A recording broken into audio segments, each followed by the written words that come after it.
Welcome to Church Life, where faith meets everyday life. I'm John. I'm Ed. And each week we're diving into real conversations, biblical truths, and stories of how God is moving in our world today. Whether you're walking in strong in your faith or just exploring, this is a space for you. So grab some coffee, open your heart, and let's grow together, because this is Church Life. All right, welcome back to podcast. Sorry we have been out of pocket for a little bit, but I am happy to say that this is going to be the first time that we've had a guest on this show. Ed, would you like to introduce our guest? I think it's proper that you introduce him. Okay. Yes, my name's Ed, and this is not you, our guest. I'm sorry. Geez, I tell you, I was this guy. I tell you, I was laying the foundation. I got you. This is my son Juan. Hello. He's 23 years old, and so we're so glad he took time out of his busy, distracting schedule. Yeah, busy day. To be here. You know how it is, these young men. Yes. It almost sounded like you was trying to set up a dating profile for him. I'm not really for sure. Yes. Well, Juan, we are happy to have you on here. Glad to be here. As hopefully everybody will be happy to listen to you. We always like to have a insightful mind, I guess you'd say, join us, which it's really just us. So nobody really ever joins us. But right. Today, we've talked before. We wanted to really kind of dive into distractions. You're spiritually distracted, and everything. And what better to actually, have younger youth, tell us the struggles that they have and stuff. Because, there's so much now out there that it can keep your mind busy instead of your Bible keeping you busy. Mm-hmm. Yes. Juan, do you struggle day to day with this? Because there's so much social media out there now, and I mean there's so many different types. Used to it was MySpace, and then I think Facebook was mainly for like college kids to connect. What? Yeah. MySpace? Yeah, you remember that? You don't? No. You probably never did. You're not cool. Anyway. No. I was married. But anyway, I was Juan distracted. probably don't even. He's probably too young to remember MySpace. No, I remember seeing people like on it, but it was like It was on its way out. yeah, it definitely was old when Facebook came in, so you could see the difference in the UIs and stuff like that. So, but yeah, I do see that there is definitely a growing problem with social media. I wouldn't say that like I'm not one to say that no one should use it, nor like is it the world's worst thing in the world. It's just like in anything, just don't overconsume. Like too much of a good thing is not a good thing, and I do think if you do it is hard to get out of a doom scroll, like being on there too much. Never and heard stuff of like it called that doom scroll. I get stuck in a doom scroll. Yeah. Oh, yeah. So yeah, when it's definitely like it's hard to get out of, but if you kind of make yourself aware of it, it is easier to come out of. But it's still like it is hard because then there's also moments that like you don't necessarily mind to do it because like if you're waiting, like if you go to Texas Roadhouse and when you go to Texas Roadhouse you're like waiting and all you're doing is just in your car. You're like, might as well just scroll because I mean get 30 minutes going by fast or 15. So you do get in that bad habit of like your brain always needs to be doing something. Like even before a movie, like you're just like waiting like before the trailers roll, and then you're just like, well, I got to be doing something. Yeah. And that's a bad thing, too. Like, I try to make myself not do it, but then you're also self-conscious about, like, you're not doing anything. So, like, everyone else is on their phones. Like, what do you do, like, without your hands? Kind of like what you've said with preaching, like, whenever you had the lapel on, and you were like, I didn't know what to do with my hands. It's kind of like that of, like, you don't know what to do without your phone. Like, if you're not, like, just doing something. Because, like, I'm at the gym, I just feel weird not being on my phone just because I don't know where to look. You can't like look anywhere without looking at someone. So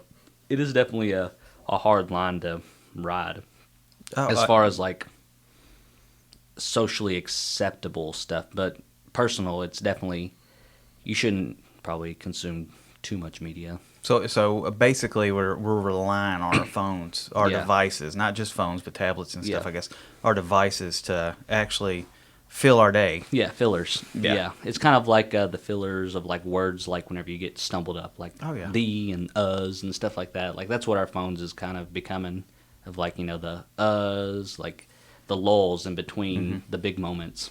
Well, I know because I can remember before cell phones, And I know, a cell phone wasn't really much of anything. You didn't use it a whole lot. There there was nothing on it. If they were analog, it was before digital. Yeah. But as I've seen over time, gradually we start depending more on our phones. I mean, there's a lot of times if I'm texting and I can't spell a word, I'll just speak into it to correct it, Yeah. and just take it for what it is.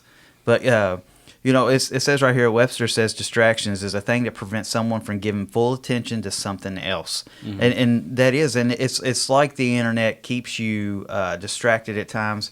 I guess we think that our mind's growing, all this nonsense that we're taking in, and it's not really. It's just garbage.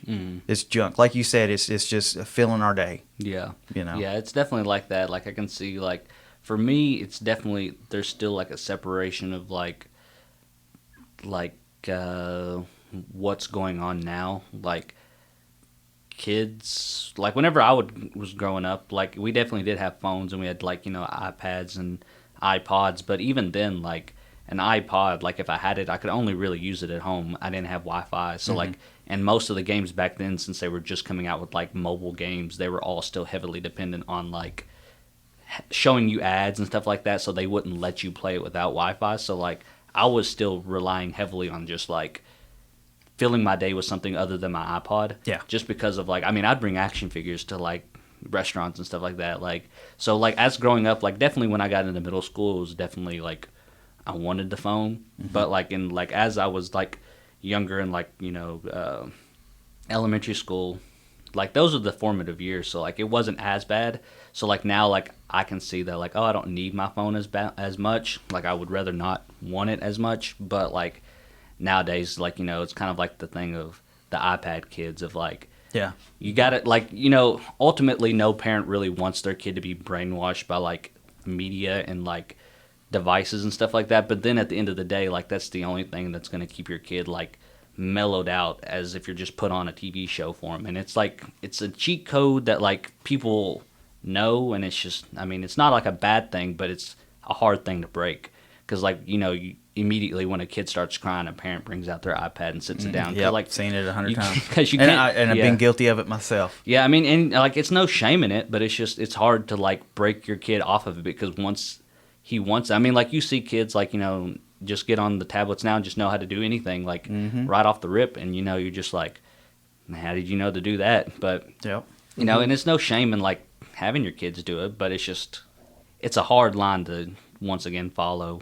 And like, how do you mitigate it and stuff like that at a young age and at a age to where like, isn't it like you're not supposed to show your kids like something really high, like for their eyes and stuff like that as young? You're not supposed to show them like really like fast moving things. It's all supposed to be real slow and all like toned down and stuff like that.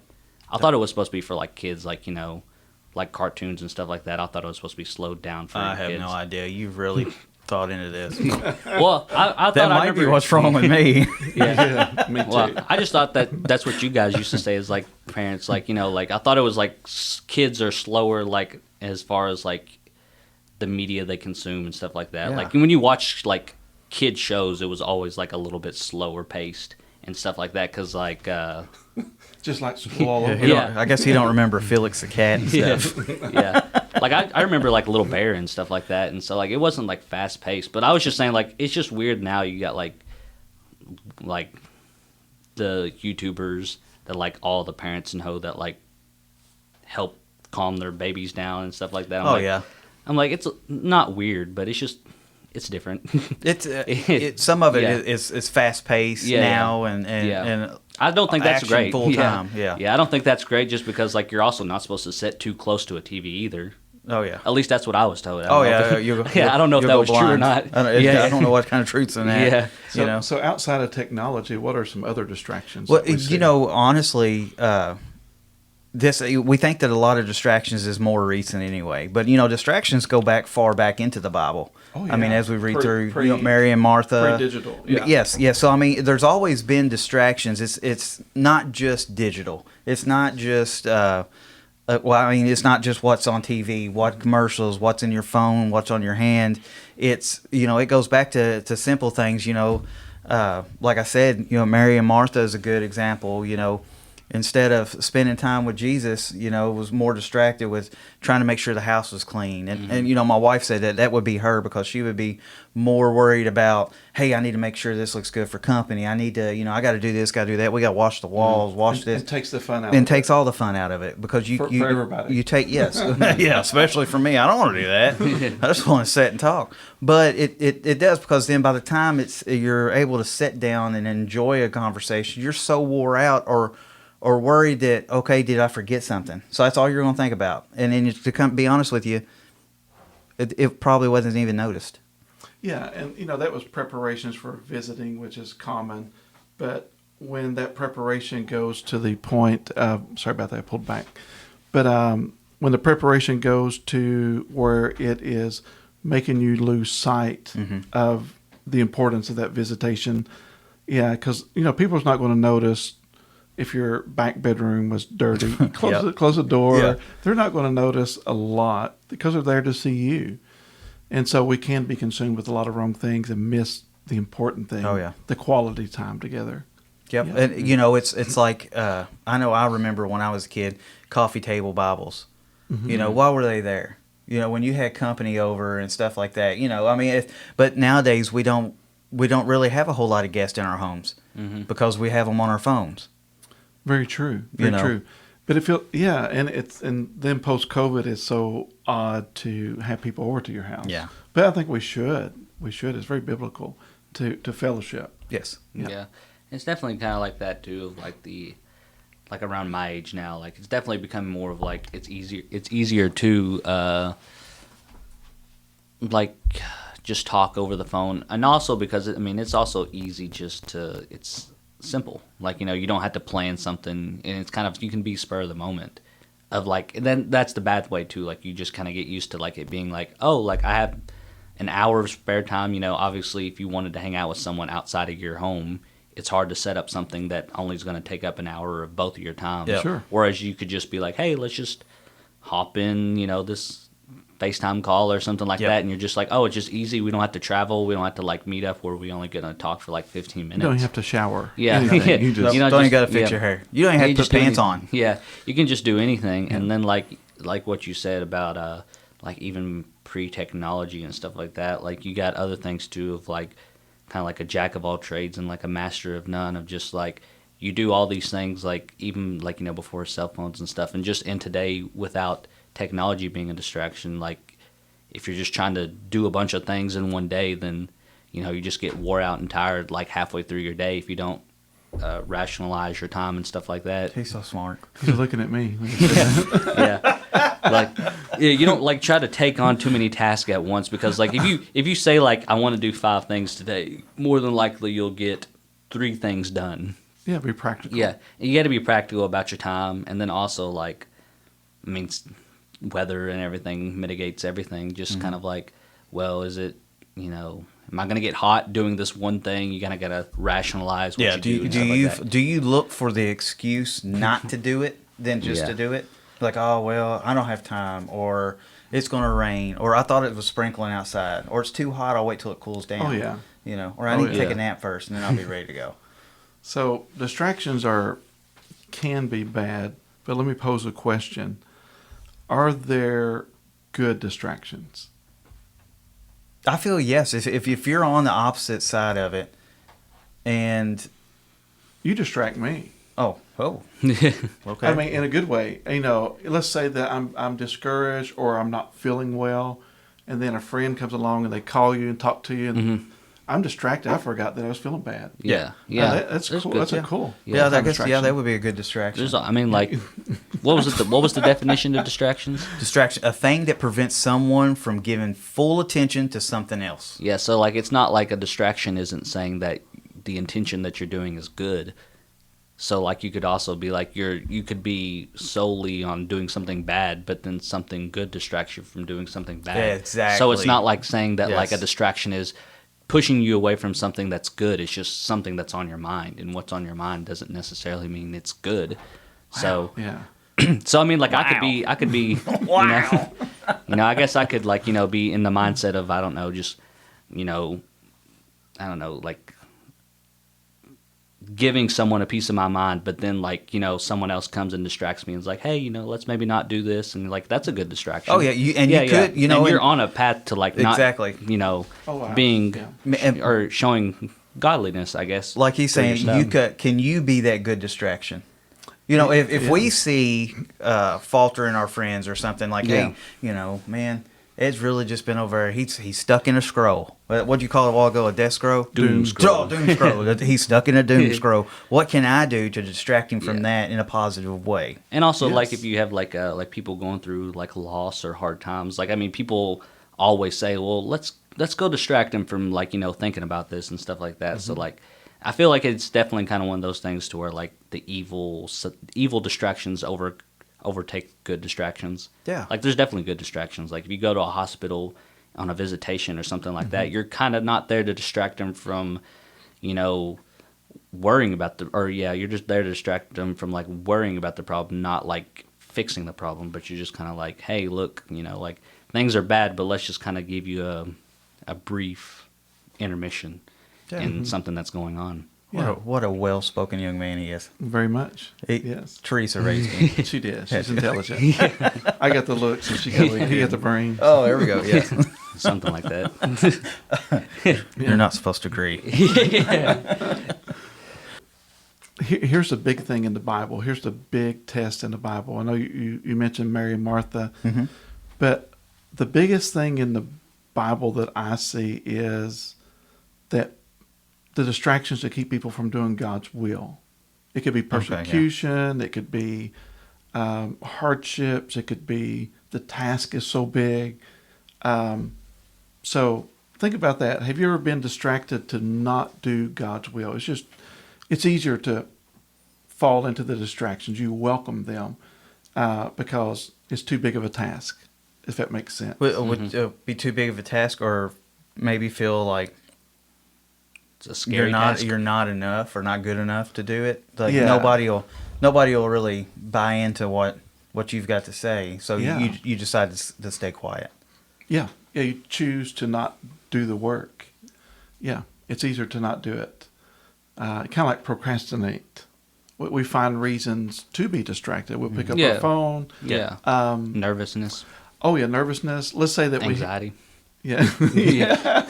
Everything. Yeah. So let's say that you had something to do today, and first thing you do, you pick up the remote control or the cell phone, or you're distracting yourself. Oh yeah. You need help. Yeah. It's just like, I mean, and then that kind of like, I feel like in some ways it's maybe a good thing to kind of show like, maybe the task you're doing isn't that important, but I mean that's also like just a way of like rationalizing. Like it's a long time, but it's like a long thing of like, if you want to like sit down and write, and you can be like, well, let me just take a break and let me do this. Like you're not gonna go back. You're right. And it's like it's a hard thing to do, and but it's easy to rationalize because like you've done it for so long and you don't even realize it anymore. Yep. And also like everything around you is just kind of like, that's why it's good to like whenever I like study for school, like it was better not to do it in my room just because there was so many distractions of like, well, okay, I did an hour's worth of work and I get free time, like I've earned it, and then you rationalize it and you're like, why do today what you could do tomorrow type energy. So it kind of got me and my wife. We'll watch a show, and then we'll be like, all right, when this episode goes off, we're going to get up and pick up or do something. And you're not. Oh yeah, you're not, because after that episode, like, man, that one was so good. I can't wait to see what's happening. All right, after this next episode, next thing you know, you've binge watched a whole season. Oh yeah, sitting there on the couch. Yeah, and that's for me. I guess I rationalize it as like, oh man, what what great writing and stuff like that. So like I definitely rationalize it like that. But if for some reason like I wanted to clean my room or something like that, and I was like, okay, I want to watch something, I'll like turn on something purposefully, something that I've either seen or something that I don't really care about that I've watched in the past, just so I don't get distracted with it. To like, because everything, like if something new to me, I won't be able to walk away from it. But if it's something old, I'm like, okay, I've seen it, so yeah, it's easier for me to walk away it's from not it. It's not as attention grabbing. Yeah, it's not as attention grabbing. Yeah, but I do get it. Like you're like, oh, but then you just lose time. Yeah. And Yeah. it's easy to do. We do need to distract people from, let's say they're in a life of sin. Let's break that and put their attention somewhere else. And there's a very interesting scripture that says, provoke one another to love and to do good works. And I believe that we need to step into each other's lives, catch them on doom scroll or whatever, or they're on a coasting season of their spiritual life.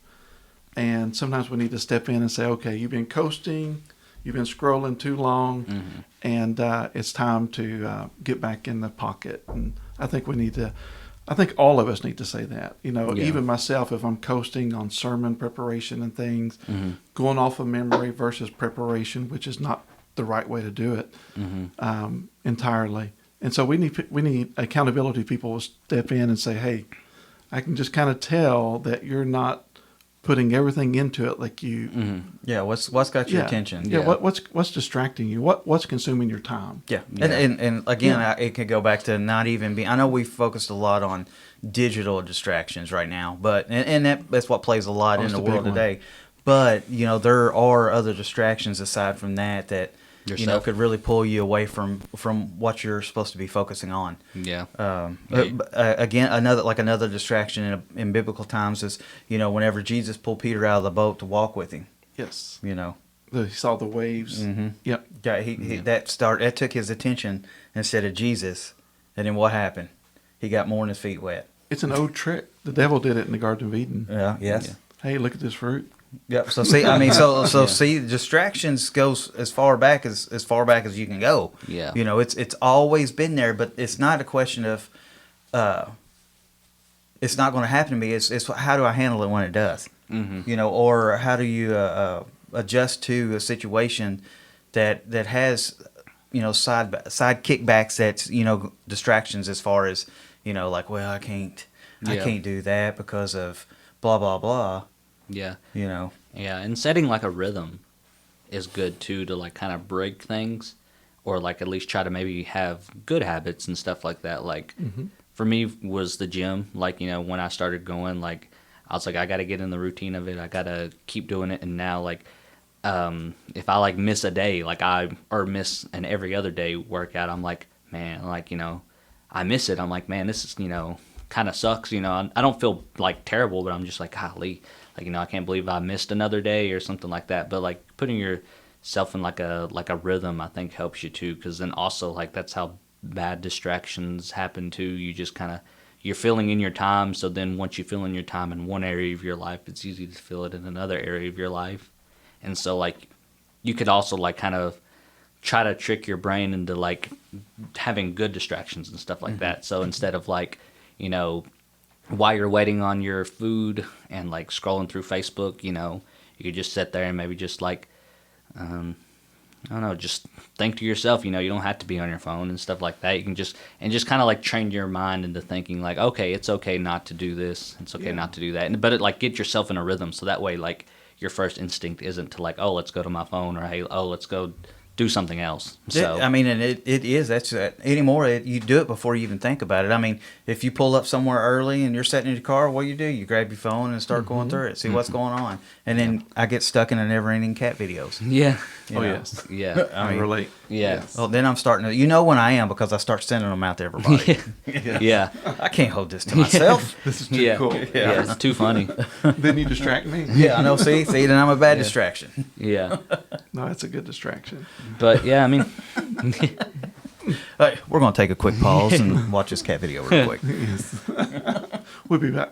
We'll be back in a few moments. Moments. Moments. You got to be kidding me right now.